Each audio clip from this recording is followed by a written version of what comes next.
Hey everybody, welcome to my latest edition of SketchyGOichie.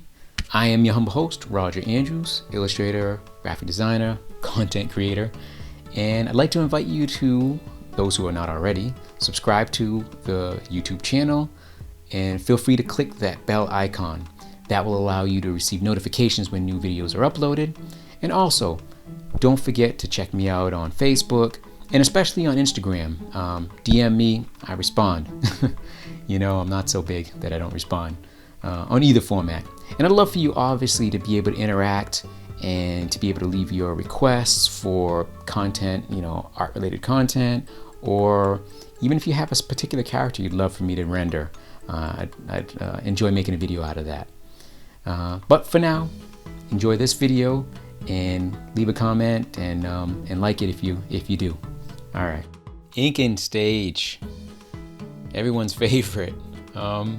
Everyone who uses a contour line to define their illustrations, that is, that population, that segment of the population, those crazy people who like to have line art that defines the shapes and the volume and all of the things I've described in all of my previous videos.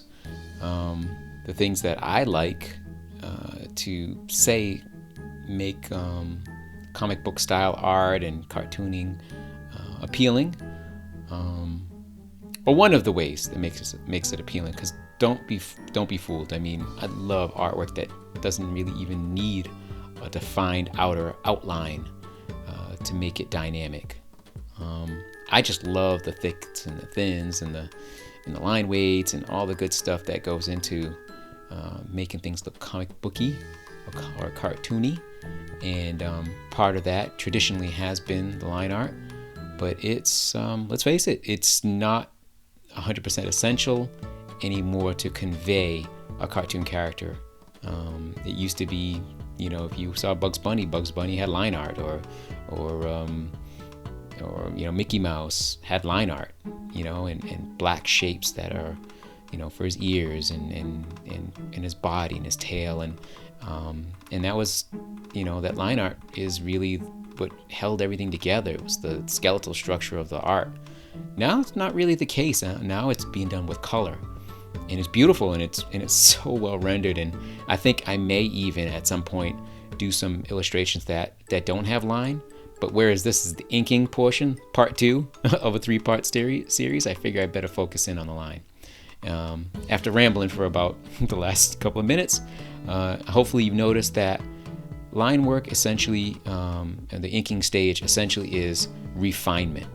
It's taking that loose under sketch, that sort of grayed back sketch that you see before you, and applying a nice, whether it be thick or thin line, sharp or angled, etchy, scratchy, or really clean, applying that line on top of your sketch work and sort of just refining it, sort of going in and picking out the lines and the shapes that are essential to bring the illustration some structure. It's really all it is. I think that's what it's designed to be. It's really just to create structure, to give the color a place in which it can kind of it can be bound within. I think that's part of it.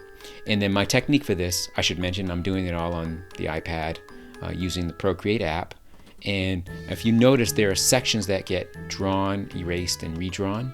Super easy to do in an app like Procreate, because obviously traditionally you'd be inking on a piece of, you know, artboard or paper, and it's actual ink, you know, literally with a brush or a quill pen or a technical pen, and you lay down that ink, and that's that. Even those who are, you know, tattoo artists or have gotten a tattoo will realize once that ink goes down, that's that. I mean, on paper at least you can use white out, or you can use white paint to kind of, you know, to go on top of the ink and replace it. But you know, if you're getting a tattoo done, I imagine that's that ink line goes in. So it's going to require an artist to either cover it up or figure out some way to thicken the line to kind of, you know, aid in repair on shaky lines.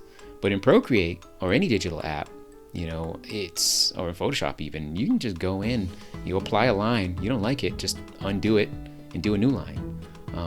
And there's obviously the layering part of it. So if you notice, as this artwork sort of develops, there's layers, and that's how I'm able to kind of draw elements in front and behind. It's multiple layers, and by that I mean, his art, the Mysterio character here is on his own layer. Spidey is completely rendered on his own layer. That magic effect is on its own layer, and that's how it all comes together. So that is inking, guys. It's just that section on a layer, that web, as you can see it forming.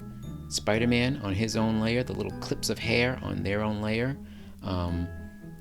Me being able to kind of fill it in and take it away. And inking is just that line work that binds the shapes and creates volume. And once you have it down with a ton of practice, you will love it as much as I do. Anyways, SketchyGOichie. Live your moment. Happy sketching, y'all. Peace. Oh, and by the way, be on the lookout for part 3, the color stage. Stay alert. See ya.